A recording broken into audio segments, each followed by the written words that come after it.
Hello my friends and welcome to Lucky's Canada diaries guys. And आज की हमारी routine होगी। आज देखो वीकडे है एंड इट्स मॉर्निंग। मैं सुहेद को छोड़ने जाऊंगा स्कूल एंड उसकी बस लगाई है। ठीक है, मैं आपको आज एक बहुत इंपॉर्टेंट चीज़ बनाने वाला हूँ इस वीडियो में। वो ये रहेगी कि हम जैसे यहाँ पर हस्बैंड वाइफ्स या स्पाउसेस जो भी होते हैं उनको काम करना पड़ता है, then what do we do for children. ठीक है, क्योंकि स्टार्टिंग में तो आपके पेरेंट्स नहीं आते। ठीक है, यहाँ पर तो वो टाइमिंग आपको कैसे आप मैनेज करते हैं, बिकॉज यार यहाँ पर क्या होता है कि जितनी जल्दी दोनों काम करने लगे उतनी जल्दी आपकी सेटलमेंट हो जाती है। ठीक है, तो चिल्ड्रंस के लिए एक चीज़ तो ये है कि स्कूल्स फ्री हैं, वो बोलने के लिए तो वो फ्री हैं। ठीक है, मगर प्रॉब्लम पता क्या होती है गाइज? प्रॉब्लम वहाँ आती है कि स्कूल्स की टाइमिंग बहुत ही कम रहती है एंड आपके जॉब की टाइम के साथ वो मैच हो ही नहीं सकती है यहाँ पर। ठीक है, तो एंड सेकेंडली ये चीज़ होती है कि बहुत ज़्यादा छुट्टियाँ होती हैं यहाँ पर। ओह माय गॉड गाइस, बाहर खड़े रहने तो मुश्किल हो जाता है यहाँ पर इतनी देरी। देखिए बहुत ठंड है। अभी देखो गाइस, मैं इसको स्कूल ढूंढने जा रहा हूँ। ठीक है, तो उसके बाद मैं पक्की बात करता हूँ। Making your way through snow.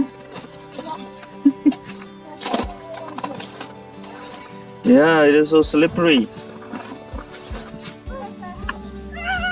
ये इनके डे केयर के टीचर हैं, ये इनको साथ में छोड़ने आते हैं and day care is right here.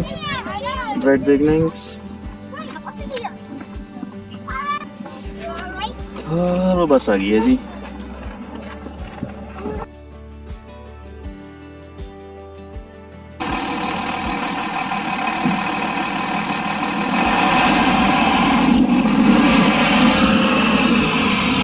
लो जी, चले गए स्कूल।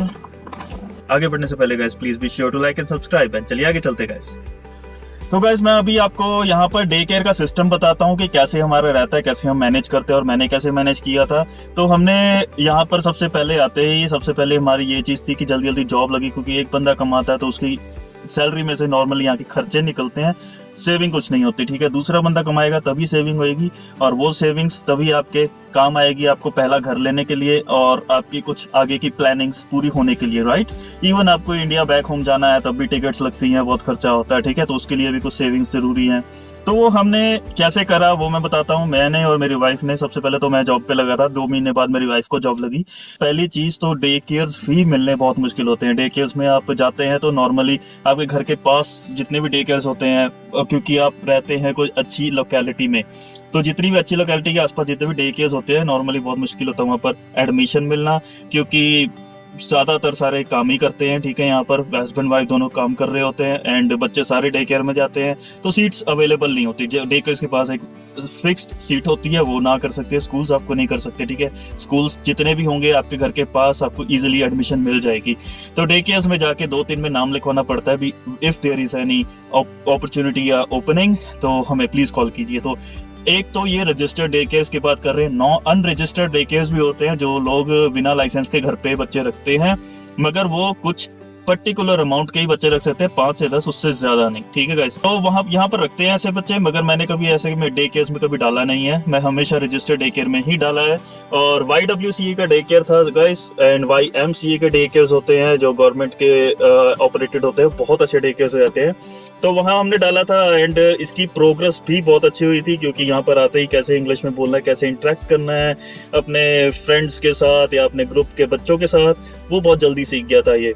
और इंडियन बच्चों की प्रॉब्लम क्या होती है, क्योंकि इनको आदत नहीं होती। ठीक है, मेरे वाला आया था यहाँ पर, वो 3 साल का था, तो उस स्टार्टिंग 1 हफ्ता बड़ी दिक्कत रही थी, हमें भी बहुत दिक्कत हुई थी, हम कैसे छोड़ के जाएंगे किसी का बच्चा। It was a very hard decision, मगर दोनों साइड ठीक था।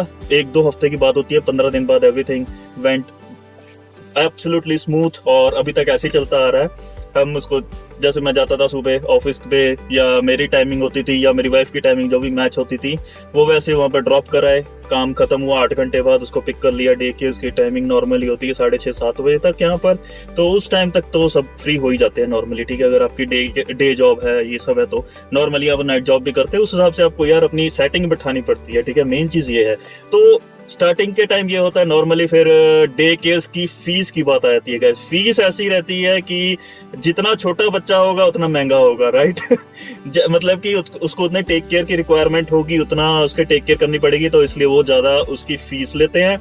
एडमिंटन में अभी आपको मैं बताता हूँ, जहाँ मेरा बच्चा जाता है, ही इज इन ग्रेड 1, तो वो टॉडलर्स में नहीं आता, वो किंडरगार्टन में नहीं आता, वो आता है ग्रेड 1, मतलब कि सीनियर स्टूडेंट्स में आ जाता है। तो मैं अभी इसकी फीस देता हूँ गाइस $600, और यहाँ पर थ्रेशोल्ड है $90,000। अगर आप साल का कमाते हैं एडमिंटन में या एल्बर्टा में, तो आपको उसके नीचे सब्सिडी मिलती है डे केयर की, अदरवाइज नहीं मिलती है सब्सिडी। मतलब कि यहाँ पर जैसे डे केयर्स बहुत महंगे हैं, राइट। अभी गवर्नमेंट ने, ट्रूडो ने ट्राई भी करा था $10 पर डे वाला सिस्टम, मगर वो सिर्फ किंडरगार्टन बच्चों के लिए है। उससे ऊपर अगर जाते हैं तो नॉर्मली उतना ही पड़ जाता है, सेम $600 में देता हूँ।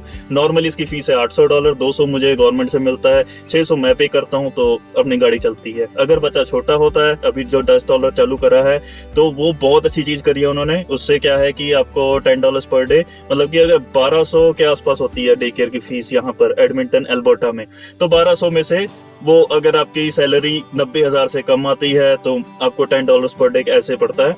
उसमें मैक्सिमम सब्सिडी पड़ जाती है, एंड उसमें सब्सिडी में भी बहुत चीजें होती है गाइस, वो मैं वीडियो फिर बनाऊंगा कि कितनी एग्जैक्टली कॉस्ट पड़ती है वो यहाँ के लिए। मगर यहाँ पर आने से पहले मैं आपको एक बताने की कोशिश कर रहा हूँ कि $600-700 की अमाउंट के खर्चा आपका बच्चों को छोड़ने में आता है पर मंथ, ठीक है। तो उतना आप मान के चलिएगा हमेशा, ठीक है। आप, मगर एक चीज है गाइस, अगर आप $500 किसी को दे रहे हैं और 2000 कमा रहे हैं, तो 1500 एक बंदे का बचत हो जाती है। 1500 में 1000 भी बचाओ यार, 1000 भी बहुत बड़ी अमाउंट हो जाती है, ठीक है।